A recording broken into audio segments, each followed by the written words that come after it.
Thanks, everybody. Welcome to Build. I'm your host, Ricky Camilleri. One of the biggest movies of the year, this year, right now, this year that's almost over, is Vice, by the great director Adam McKay, the man who helmed comedy classics like Anchorman, Step Brothers, Talladega Nights, and of course, The Big Short. He now takes his satirical aim at Dick Cheney, with stars like Christian Bale, the great Amy Adams, and the great Steve Carell. Let's take a look at the trailer.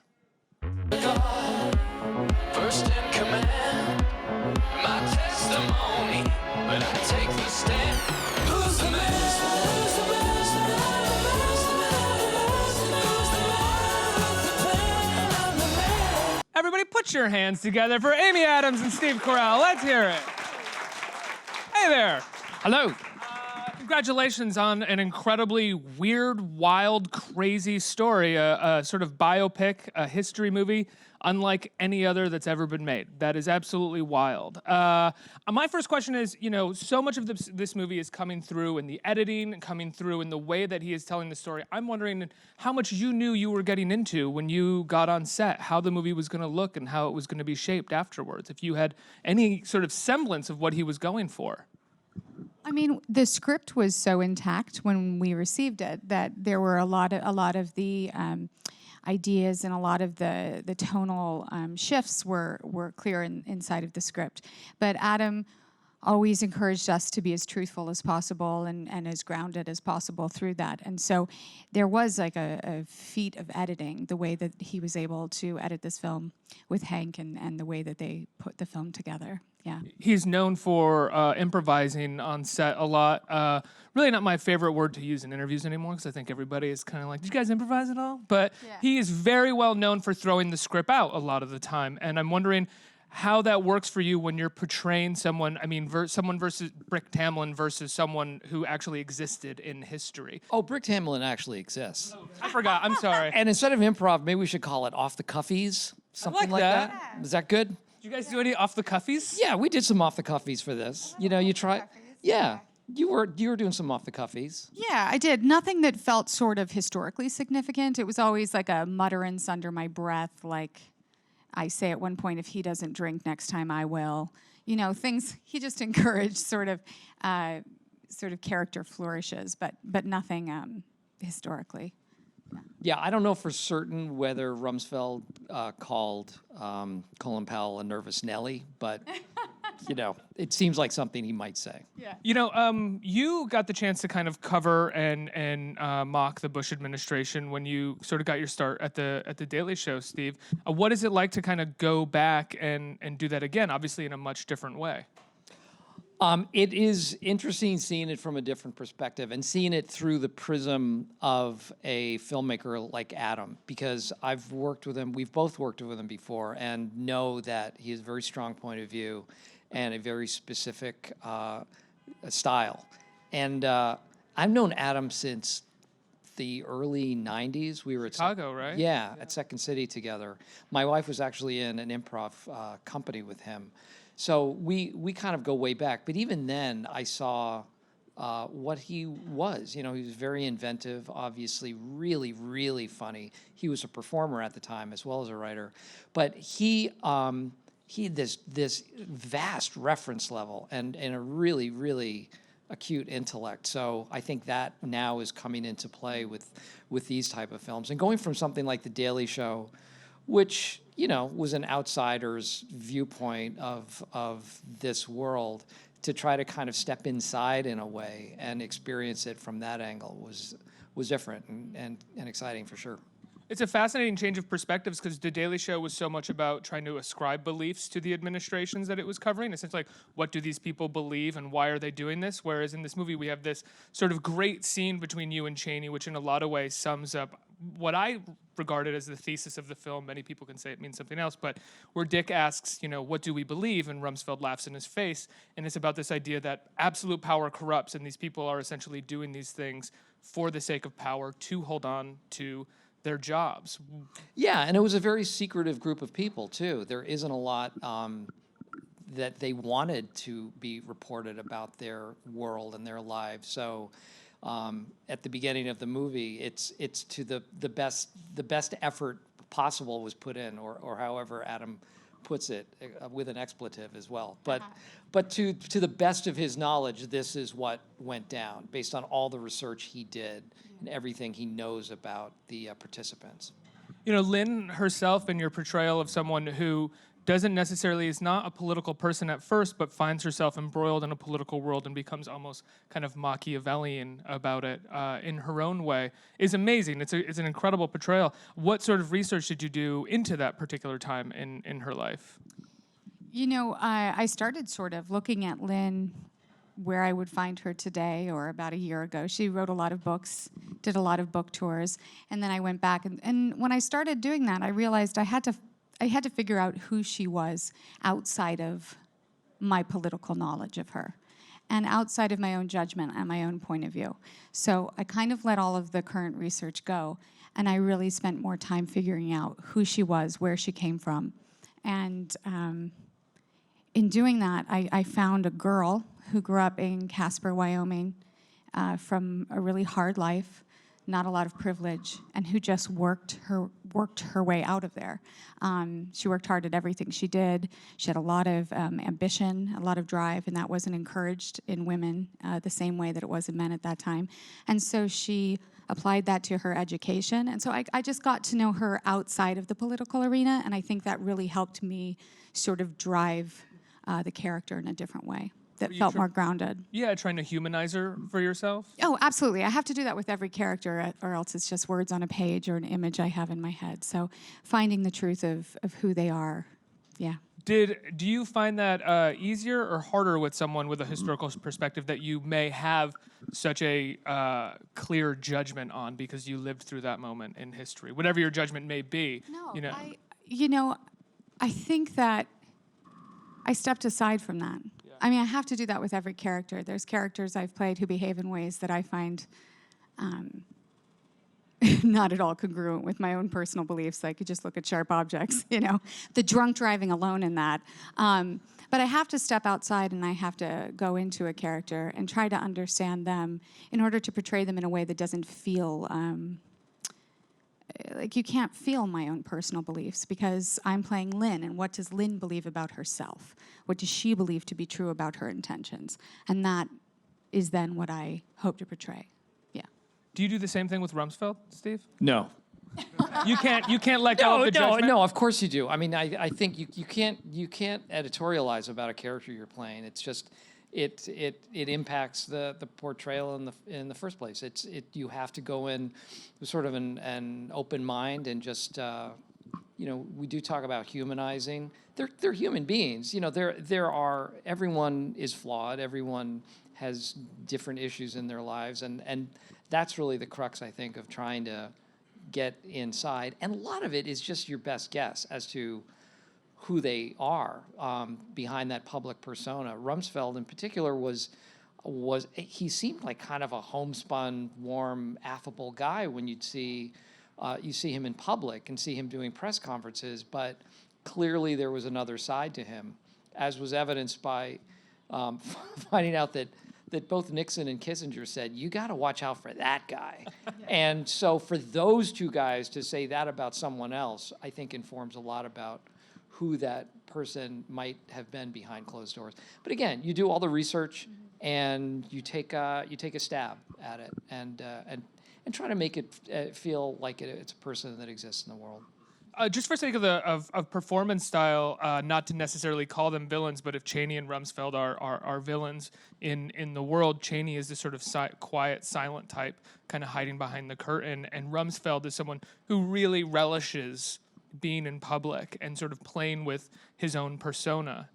Was that fun for you to play? Oh yeah, there's a scene early on, younger Rumsfeld sort of holding court and mocking older congressmen and just the bravado that he has and the self-confidence was something that I think Cheney sparked to instantly, and something that he wanted to align himself with, because here clearly this was a guy who knew the inner workings of D.C., and he felt, I align myself with that person. I'm going to learn a lot. But some of that charisma, too, could rub off. Yeah, I mean, so much of the film to me felt like it was about the inner workings of DC in the sense that none of it has that much connection to the rest of the world, and it's all about those maintaining their place within it and however they can sort of manipulate the outside in order to ascend to higher levels of power and control. It's interesting There's that a I think nihilism to it. everyone has their own circle that way. You know, when talking about Second City, when I was at Second City, that was our world. Nothing else besides Second City existed. It was like the epicenter of our acting world, our personal world, and all of the intrigue and all the politics. Everything was very condensed within that. And once you stepped outside of it, it seemed like it wasn't as important. But I think DC is very much the same way. It's very insular. It's very self-contained. And certainly the stakes are incredibly high, but there is an attitude, I think, within the participants that this is it. This is the world, and nothing exists outside of our world. And it's kind of a world that Cheney falls into, almost like falls ass backwards into. Yeah. Yeah. Amy, there's an amazing scene in the beginning of the film with you and Christian where you're essentially goading him, may be the right word, but you're chastising him for the way that he I behaves. am a motivational speaker in Fair that enough. moment. That's if you guys have seen the clip, I'm pretty hard on him, but I like to call it just giving him a good kick in the pants. You know. I mean, I love that scene when you get a script and you see essentially what the character's motives are in a moment like this, and you have a monologue where you get to just tear into another character. Do you relish that as an actress? It's interesting because when the script was delivered to me, when I read the script, there was a full section that didn't make it actually into the film, establishing with other actors as young Lynn and young Dick. So by the time you met Lynn in that moment, you had already seen her a lot before, so it didn't feel like such a launch. So it felt, but I loved the way it was used as sort of an introduction because it's a pretty strong introduction to a character and to says a a lot relationship. about Lynn, too, and It their does, and it relationship. says a lot about their relationship. And it's funny. I hope my mom doesn't mind me telling these stories. I watched the film with her for the first time. I watched it with her, and at the end, she was like, "I like that Lynn Cheney." I gotta say, Amy, I know so many women like that who just kicked their men into their position, you know. And so it is of a different generation where, you know, the options weren't set in front of Lynn as clearly as they would be today. As she didn't have the choices, and you know, she was really intelligent.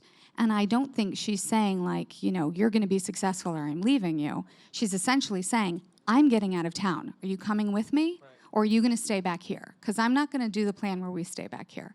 And I did understand that. You know, she has her manner is very different than mine, but I completely understood the messaging of, I'm getting out of here. And are you coming with me? Or is this the choice of who you want to be? I enjoy all of those conversations when my partner does that to me. Absolutely, thank you. Yeah, Have any you're of you right. have any of you folks seen the movie yet? Had the opportunity? Oh, you're not raising your hand. You're telling me 3 questions for the audience. Great. Okay. Amy is unbelievable. Really, really a As is special Steve. performance. But I mean, she always is. She's one of my favorite actors. Agreed. And to be in a movie with her is pretty exciting. But I just wanted to do a shout and embarrass you a little bit in public. It's really, really incredible. Surprise, surprise, guys. Amy Adams and Steve Carell are amazing in a movie. No, I'm just kidding. Well, But I feel like we need to talk about Christian for a second, Yes. too, because he's okay. he's, you know, no, I just feel like I can't take any credit for my performance without giving him credit to the dedication that he has that elevates everyone around him. So anytime I get a compliment, I have to compliment Christian as sort of like, you know, Adam, then Christian, and the work ethic and the research and the amount of dedication they had to this film was really inspiring to be around. I mean, you've worked with Christian before, and you've worked with Christian emaciated versus this. What is it like? And I don't mean just the discrepancy. I mean, what is it No, like to? Do you feel like you know him, or do you feel like you just sort of know these people that he shows up on set as? It's always a surprise to me when I see him as Christian Bale, you know, because I've worked with him as Dickie in The Fighter, and then as Irving in American Hustle, and he's never looked like the person you see. Yeah, because he gained weight for Irving as well, right? Yeah. Yeah. It's like I'm used to a more robust Christian Bale, you know, rotund, Christian. Robust, I like that. I actually like. I plan on being robust after the Robust. holidays. Me too. I'm getting into robust mode After I right get out now. of this dress. Anyway, no, I love working with Christian. I think there's such a trust I have with him. But it's never a surprise where he goes physically, but it's always impressive. I expect nothing less, you know. And you said it elevates your game. Is that just the kind of thing where you show up on set and you're like, okay, I have to work as hard as I this have person to gain is? weight. No, I'm kidding. Okay, I guess I'll eat the breakfast sandwich if Christian's doing it. No, I'm kidding.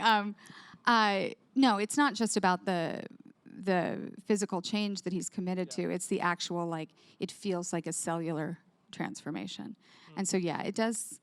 I know that I'm going to be in a scene with him where I have to dominate him as a character. And if I have any doubts or if I hold back at all, it's not going to work. Which is And my kind of- natural character is very scared all the time. Like Amy is a very fearful person, but inside of characters, I just But that's sort of what Have you've fun. done with him in every movie. every movie Yeah. I yell at Christian Bale. The best, like the I know. It's the best fun. scene of The Fighter is the two of you on the porch. All Yeah. of American Hustle, you're telling him what to do and I dominating him, am. and in this as well. I know, it's so weird. No, it's fun. I didn't really realize that until I was talking about this film, that I was like, I think I've yelled. It's a good luck charm. I'm proud of all of those films. So Steve, what about you when Christian shows up to set as a robust Remy? Or not Remy, sorry, as well, Cheney. we sat next to each other in the makeup trailer for 3 or 4 hours, and we'd say hello when we got there, and he would be Christian, and then 4 hours later, he was another guy. But you know what? It's interesting too, because there's no pretense to him either. It's not as if he walks around on set deep into this character and very methody, and I'm hiding in a corner being my character. We played around and had fun, and it's talking about the off the cuffies. I threw a couple at him in one scene, and to see him laughing as Christian underneath the Cheney persona was really fun. But he's a delightful guy, and he's not. He doesn't wear that. He's not. He's not pretentious about it. Is that often the misunderstanding of method or methody actors? Is that it's often just a kind of a way to hold on to the accent or a way to hold on to the sort of cellular change in the body, and it's not about carrying around a morose thing around on the set. It's just about holding on to that character as much as possible. I think everyone has a different approach to it, and I'm not judging people who do that either, but in his particular case, he was always tethered to the character for sure, but he wasn't like don't talk to me as Christian Bale. He wasn't that serious about it. Don't look into Christian's eyes, look into Cheney's Exactly. eyes. He didn't take himself seriously, but he took the work seriously. exactly. And I think all of us sort of. I know for me, it was really helpful to stay in voice and tethered to the character. It was really helpful, especially with the way that Adam likes you to be fluid and flexible. I How found does it that really work? helpful. Talk about that. How he likes you to be fluid and flexible. No, just trying new things, changing the blocking, just constantly experimenting with the material in order to find the scene. And I found that the more that I was tethered to Lynn, the easier and it was for me and the freer I felt. And quite fun. I would sing songs as Lynn Cheney and... What are Lynn's favorite songs? Oh, she's a big hit of. She likes heavy metal. The Judas smooth Priest. grooves. Oh, yeah. Smooth grooves? From the 70s. Oh, like yacht rock style. Yeah. Yeah, she's a like big light fan of, like FM. sailing takes me away Air to Supply. where. Oh yeah. She loves heavy metal. I tortured everybody on set. Just singing Motorhead as Lynn Cheney around the set. We were around Christmas. I was tempted to do a Christmas album for Adam. Oh my of God. Lynn Please Cheney. make a It's Lynn not Cheney too late, Christmas album. actually. It would be That fun. would be my favorite thing. A Lynn Cheney Christmas album as sung by Amy Adams. It would be it's fun. like really the best It idea. would be fun. But it was just that sort of like just staying loose inside of the character. I'm sorry, I'm gonna keep going with this. Can Lynn have moments on the album where she like talks to the audience that's listening, like Phil Spector on the Christmas album, where it's like, "Thanks for listening, everybody. This I will is take Lynn." any and all ideas. Seeing as I'll take that. I want to get on the ground floor of this, Amy Adams. Let me get in on this. Let's get a couple questions from the audience. What do we got? Hi. So I read an article recently about there being a musical number that got cut. And that is fascinating to me because I didn't expect that at all with this movie. Did that actually get filmed, and what was that like? It did get filmed. It was Christian and I in the congressional lunchroom, and it was more of Rumsfeld showing him the ropes, giving him the scoop on the inside of Washington, and around us this musical number unfolded, and it was pretty spectacular. It took a couple of days to shoot. I think the choreographer of Hamilton did it, and really the top dancers in the country. It was kind of amazing. Incidentally, there was a big musical number in the second Anchorman that never saw the light of day too.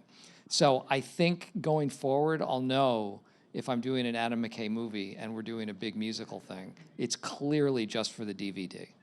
Oh, did that musical number in Anchorman end up showing up when they like re-released it in theaters, and it just wasn't in the? I don't think it ever showed up in theaters. I no. vaguely remember seeing it. Maybe it's on YouTube or the DVD. I'm sure it was in the extras somehow. Were you in Christian singing, or were the people singing the song around you? That No, you were walking we through? were oblivious to what was going on around us, and the song unfolded around us, and we were just inside of it. Was there any sort of big moments of yours that got cut from the film? Just little pieces. I think I tend to let go of that after I film it because you hand it over to the director and the editor and the audience, and so I don't get married to any scenes that I shoot. Yeah. I think we have time for one more question. Hi there. Hi, I'm really excited to see the film. So both of you have a very diverse background in acting, and the cast is also like incredible. So I'm wondering, is there something that you learned from one another, or something that surprised you with working with one another? It's interesting. I didn't have a ton of time with Steve in this film. The first time I worked with Steve was on The Office, and that was a remarkable experience for me. I had never worked in that sort of environment and that sort of people thinking so quickly on their feet and able to maneuver around one another, and he was just a genius. And it really reminded me to, again, stay loose, be open, don't come into a scene with a fixed idea of what it is. And that's something that working with him on The Office helped to teach and remind me, because I hadn't done a lot of work before then. So And from my point of view, working with Amy on The Office, she came in and instantly was like because there was the device of like looking to the camera, which was a really specific thing for that show, and to kind of include the camera as another part of the viewer acknowledging, and there was a real subtlety to it, and instantly she knew how to do it. Like she was, I was astounded and amazed. I've been a huge fan for a long, long time. And after Amy went out, I don't know, you did a couple big films, and then they asked you to come back and do a guest spot on The Office, and you came back, and I'll never forget that. I thought, wow, she's slumming on our little show. it was one of my favorite experiences. And then that was Booze Cruise, which was amazing. It was so much fun. Yeah. Anyway. But I will say publicly, I want to work with you. I feel the same way. Yeah, like we're in an where I actual yell scene. at you. Right. Like I now want to yell at you in And it. I'm gonna gain 50 pounds for it. Was there ever? I mean, no names. Was there ever a guest star on The Office who didn't know how to do what you just said? I'm just out of Honestly, like what that looks like. Amy started on a Wednesday. The actress who was originally cast in Amy's part was one of those people. It didn't happen often. Somebody was replaced, and they brought in Amy Adams, and What a replacement. everyone was astounded. Like, can she be in the show? Like, can she be a part of this world permanently? She was so good. Like, she fit in instantly, and there was no sense of, there's no learning curve. She was like right there. But I don't know. I'm obviously a huge fan. Well, I'm a huge fan of the both of you, and I'm a big fan of the movie as well. It comes out this Christmas. Both of you are so amazing in it. Thank you so much. Thanks so much for coming by today and sitting with us. Vice, Christmas Day, and everybody, please put your hands together one more time for Amy Thank Adams and you. Steve Carell. Let's hear it.